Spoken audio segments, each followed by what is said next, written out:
예, 욥기 15장에서 21장까지는 욥의 고난에 대한 욥과 친구들 간의 제2차 변론을 기록하고 있습니다. 이 가운데 18장은 빌닷의 제2차 변론을 기록하고 있습니다. 여기에서 빌닷은 듣기에 민망할 정도로 감정적인 어조로 자신들의 조언을 거부하는 욥을 향해서 비난과 독설을 퍼부었습니다. 그는 욥의 고난에 대한 인과응보론적 해석을 전제로 해서 악인이 필연적으로 처하게 될 파멸을 경고했습니다.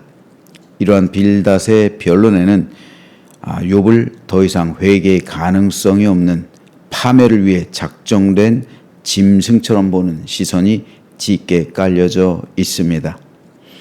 오늘 우리가 읽은 19장은 이러한 빌닷의 인격적인 모욕과 감정적인 공격에 대한 욥의 답변을 기록하고 있습니다. 여기서 욥은 빌닷을 비롯한 친구들의 비논리적인 변론에 대해 비판을 가합니다. 그러면서 자신이 고난을 당한 것은 하나님의 뜻에 의한 것임을 주장하고 있습니다. 그리고 계속된 호소에도 불구하고 자신에게 여전히 고난을 가하시는 하나님을 향한 원망의 말들을 열거하면서 무정한 세상 사람들 그리고 자신이 처한 비참한 상황으로 인해서 탄식의 말들을 늘어놓고 있습니다. 이러한 원망의 말들을 얼핏 보면 마치 욥이 신앙의 길에서 벗어난 것처럼 오해될 소지가 분명 있습니다. 하지만 이어지는 내용에서 욥은 하나님께서 자신을 변호해 주실 것이라는 사실을 피력합니다. 그리고 자신을 무고하게 정죄하고 있는 친구들에게 하나님의 심판을 경고합니다. 욥기 19장은 이러한 내용을 중심으로 크게 세 문단으로 나눌 수가 있습니다. 1절에서 6절은 전반부입니다. 친구들의 비논리적 변론에 대한 비판과 하나님의 뜻에 따른 자신의 고난을 주장하고 있고요. 7절에서 22절은 중반부로서 계속 고난을 가하시는 하나님을 향한 원망과 무정한 세상 사람들로 인한 탄식을, 23절로 29절은 후반부로서 하나님께서 자신을 변호해 주시라는 확신과 친구들에 대한 하나님의 심판을 경고하고 있습니다. 오늘 이 가운데서 2절로 5절 말씀에 대해서 살펴보겠습니다. 세번역 성경으로 다시 한번 읽어보겠습니다. 내가 언제까지 내 마음을 괴롭히며 어느 때까지 말로써 나를 산산조각 내려느냐. 너희가 나를 모욕한 것이 이미 수십 번이거늘 그렇게 나를 학대하고도 부끄럽지도 않느냐. 참으로 내게 잘못이 있다 하더라도 그것은 내 문제일 뿐이고 너희를 괴롭히는 것은 아니다. 너희 생각에는 너희가 나보다 더 낫겠고 내가 겪는 이 모든 고난도 내가 지은 죄를 증명하는 것이겠지. 자, 여기서 욥은 친구들의 무정함에 대해 토로하고 있습니다. 욥의 생각에 자신이 당하고 있는 고난은 하나님만이 아시는 거예요. 그러나 친구들은 욥에게 숨겨진 죄가 있어서 그런 것이라고 몰아세웁니다. 그러면서 회개하지 않는 욥을 더 정죄하고 비난했습니다. 이에 욥은 너희들은 왜 이렇게 잔인하며 왜 이렇게 무정하냐며 친구들의 사랑 없음에 대해 한탄합니다. 여기서 우리는 두 가지 중요한 사실을 깨닫게 됩니다. 그것은 첫째로 고난당하고 있는 사람한테는요, 정죄와 비난이 아니라 용서와 자비와 긍휼의 마음으로 다가가야 한다는 사실입니다. 우리도 욥의 친구들처럼 어떤 사람이 잘못된 상태를 보면 인과응보로 해석할 때가 많아요. 그래서 뭔가를 잘못했으니까 하나님이 치시는 거지. 이렇게 말할 때가 있어요. 그 사람에게 직접 말은 안 할지라도 다른 사람들한테 그 사람에 대해서 얘기하면서 그 사람 하나님께서 치시는 거야. 혹은 내 마음으로 심중에 그렇게 생각할 때도 있습니다. 여기에는 긍휼의 마음도 사랑도 들어있지 않습니다. 오로지 죄를 지었으니 달게 그 값을 치러야지 라는 정죄의 마음뿐이에요. 여러분, 우리가 그렇게 생각한다는 건요, 우리가 심판자예요. 우리가 정죄하는 거예요. 심판자가 되어서. 이것이 그 사람에게 가하는 두 번째 가해요. 또 다른 고난입니다. 많은 성도가 말합니다. 자기가 지금 당하고 있는 고난보다 다른 사람이 가하고 있는 2차 가해가 더 괴롭고 힘들다는 거예요. 그래서 그 사람 당해도 싸 이런 말이 더 듣기 힘들다는 거예요. 이런 말이 더 괴롭다는 겁니다. 그러므로 욥기는요, 우리의 현실이에요. 우리의 현실 속에서 여전히 내가 또 다른 욥이 될 수도 있고 아니면 다른 누군가를 욥으로 만들 수도 있어요. 여러분, 욥과 같은 상황, 물론 정도의 경중은 있겠죠. 고난당하는 것, 여기에 정도의 차이는 있어. 어떤 사람은 크게 고난을 당하고 어떤 사람은 비교적 적게 고난당하고 정도의 차이는 있겠지만 우린 모두 다 욥처럼 고난을 당해요. 우리 인생길 가운데. 그럴 때 우리는 정죄와 비난이 아니라 용서와 자비와 긍휼의 눈빛으로 그를 바라봐야 하고요. 그를 위로해 줘야 되고 함께 있어 줘야 합니다. 물론 성경은 분명하게 드러난 죄에 대해서는 찾아가서 권면하라고 말씀합니다. 하지만 그것은 권면이지 정죄요 심판이 아니에요. 사람을 심판하시고 정죄하시는 분은 오직 하나님밖에 없습니다. 그가 깨닫고 돌아오게 하시는 분도 하나님밖에 없습니다. 그러므로 우리는 긍휼과 사랑으로 그를 대하며 위로와 격려로 그가 회복하기를 위해 기도해야 합니다. 우리가 누군가를 정죄하는 순간 우리는 욥의 친구들처럼 됩니다. 그러나 누군가를 끌어안는 순간 우리는 그리스도의 마음을 품은 사람이 됩니다. 따라서 오늘 우리는 누구의 자리에 있게 될 것인지, 오늘 내가 욥이 될 수도 있고 누군가를 욥으로 만들 수도 있어요. 그럴 때 저와 여러분 모두가 그리스도의 마음을 품고 그를 위로해주고 그가 돌아올 수 있도록 격려해주고 버팀목이 되어주기를 소망합니다. 그럴 때 진정한 회복과 은혜가 임하게 되고 이것을 통해 더욱 성도의 사랑이 깊어지고 어쩌면 한 영혼을 구원할 수도 있고요. 이로써 공동체가 더 견고해진다는 사실을 믿으시면서 오늘 저와 여러분 모두가 누군가의 따뜻한 위로자가 되기를 주님의 이름으로 축복합니다. 둘째로, 오늘 본문을 통해서 우리는 이웃의 어려움을 보면서 자긍하는 마음을 가져선 안 된다는 사실을 깨닫습니다. 오늘 본문 5절에서 욥은 너희 생각에는 너희가 나보다 더 낫겠고 내가 겪는 이 모든 고난도 내가 지은 죄를 증명하는 것이겠지라고 말합니다. 이 말을 통해서 우리는 친구들이 욥을 비난하고 책망하는 것이 그 마음에 욥보다 도덕적으로나 신앙적으로 더 낫다고 생각하는 것이 있었음을 알게 됩니다. 욥이 말하고 있는 것이 바로 이거예요. 즉 친구들은 자신들이 더 욥보다 낫다라는 생각을 은연중 갖고 있는 겁니다. 그래서 욥을 가르치는 태도로 말하는 거예요. 근데 여러분 한번 생각해 보십시오. 욥이 형통했을 때, 욥이 세상에서 잘 나갈 때 친구들이 욥을 어떻게 대했습니까? 욥 앞에서 굽신거리고 욥을 존경했습니다. 자신을 낮췄어요. 그런데 모든 것이 사라진 지금, 욥이 고난받는 지금 욥을 하대해요. 낮춰봅니다. 경멸하는 눈빛으로 자신이 욥보다 낫다고 생각하며 욥을 가르치려고 하고 있어요. 즉 친구들은 욥의 형편을 은연중에 자신과 비교하고 있는 겁니다. 내가 남보다 더 위에 있다라고 생각하는 이 마음이 바로 교만입니다. 이 교만의 뿌리는요, 비교에 있어요. 비교하지 않으면 사실 교만이 들어오기 쉽지 않아요.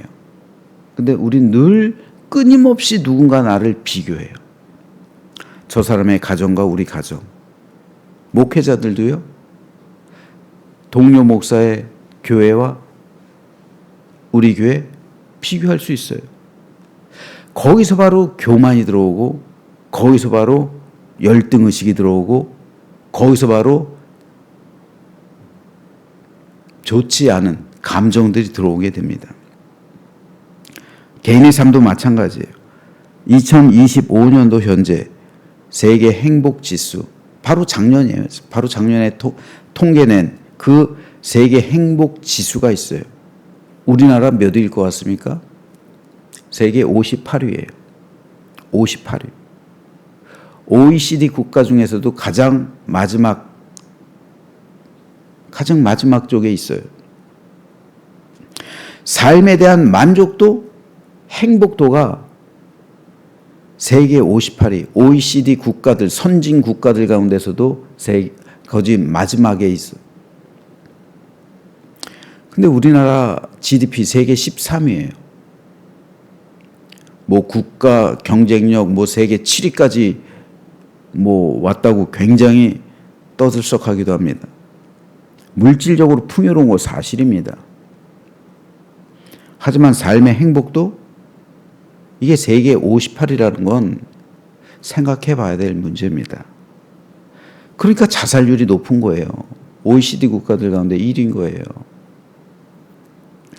그 이유가 끊임없는 비교에 있어요. 결국 문제는 가난이 아니라 비교예요. 여러분, 제가 어렸을 때 한번 생각해 보니까 자살했다는 걸 신문 기사로 본 적이 있어요. 누가 자살했다. 이게 신문에 날 정도의 사건이었어요. 보니까 뉴스에 나고. 그러지 않았어요? 저 그거 기억나요. 흑백 텔레비. 누가 자살했습니다. 흑백 텔레비에서 나왔어요. 신문에 실렸다니까요. 지금은요.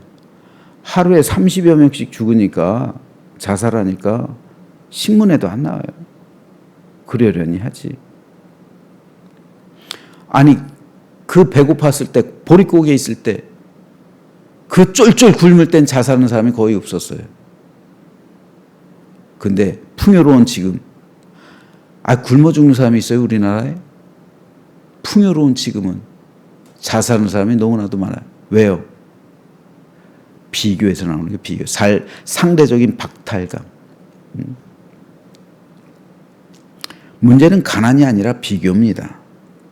비교가 많은 사회일수록 은혜를 잃어버린 사회예요. 비교는 필연적으로 우월, 열등, 이거를 생산해내요. 따라서 내가 남보다 낫다고 생각하면, 비교해서 남보다 낫다고 생각하면 우월 의식이 생겨요. 세상에나 주공 아파트하고 일반 아파트 살고 있으면, 초등학교 했잖아요. 주공 아파트 사는 아이들하고 놀지 말라고 부모들이 말하는데 향남에도 있대요. 향남에도. 야, 세상에. 강남에만 있는 이야기인 줄 알았더니. 그래서 우리 교인 중에서 실제로 주공 아파트 살다가 이사 가신 분이 있어요.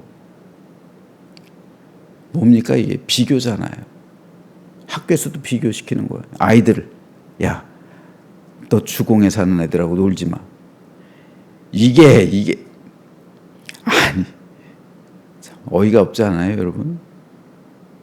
거기서 우월의식을 가져요. 근데 한번 생각해 보세요.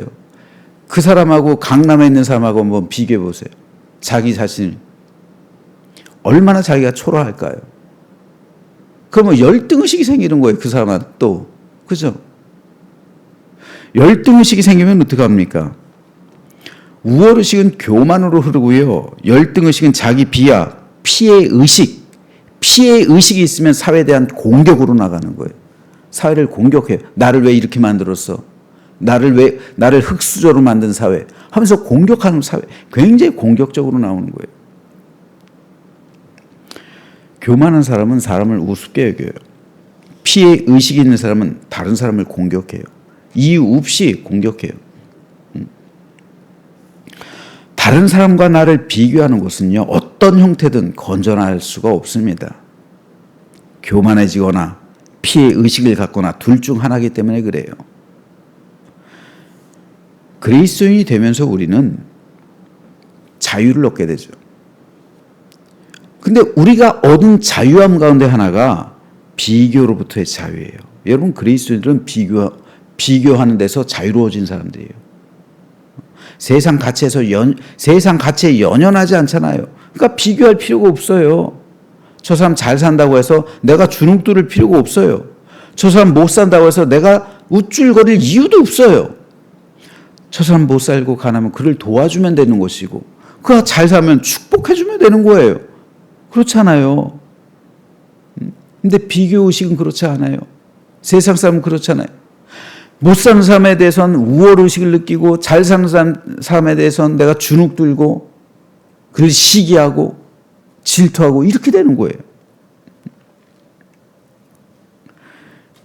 비교에서 시기와 질투가 생기고요. 비교를 통해 교만과 피해 의식이 생기고요. 비교를 통해 사탄은 역사해 왔어요. 하지만 그리스도의 구속의 은총으로 우리는 이 모든 비교의 굴레에서 자유하게 되었습니다. 그러면 진정으로 우리가 그리스도인이 된다는 것, 비교하지 않는 거예요. 나보다 더 잘된 사람이 있으면 축복해주면 되고, 함께 기뻐해주면 되고요. 좀 안 된 사람이 있으면 함께 슬퍼하고 위로하고 도와주면 되는 거예요. 이게 그리스도인이 누리는 자유예요. 자유. 이 자유함. 저 여러분은 이 자유함을 누리게 되기를 소망합니다. 그러므로 성도는 행복한 사람이에요. 더 이상 세상의 가치로 자기 자신을 비교하지 않습니다. 목회자도 다른 목회자와 나를 비교하면 불행한 거예요. 불행한 거예요. 성도들도 불행해져요. 성도들 역시 재산의 많고 적음으로 다른 사람과 비교한다면 세속화된 믿음입니다. 하나님 앞에서 참되고 바른 믿음은 더 이상 세상의 것으로 비교하지 않는 자유로워진 믿음이에요. 자유하게 된 믿음입니다. 바울은 하나님 안에서 자족하기를 배웠다고 고백합니다. 이전에는 바울도 끊임없이 비교하는 삶을 살았어요. 하지만 예수 그리스도를 만난 이후로 십자가의 은혜가 가장 고귀하고 내가 구원받고 천국에 갈 수 있다는 사실이 제일 큰 행복이요 축복이라는 사실을 알게 되었기에 자기는 십자가만 자랑할 것이고 세상에 속한 것 배설물로 여길 것이고 자신이 비록 세상에서 궁핍하게 살아갈지라도 자족하고 만족하고 행복하다 고백했던 겁니다. 저는 바울의 이 고백이 오늘 저와 여러분의 고백이 되기를 소망합니다. 비교에서 자유로워진 사람만이 참된 자족을 누린다는 사실을 기억하시길 바랍니다. 십자가를 가진 사람만이 세상을 부러워하지 않는다는 사실을 우리가 마음에 새기는 오늘 아침 되시기를 소망합니다. 그러므로 오늘 우리는 비교가 아니라 은혜로 살아가는 사람이 되어서 하나님께서 베풀어 주시는 은혜와 평강 가운데 오늘 하루 자족과 행복을 누리며 살아가는 우리 모두가 되시길 주님의 이름으로 축원합니다.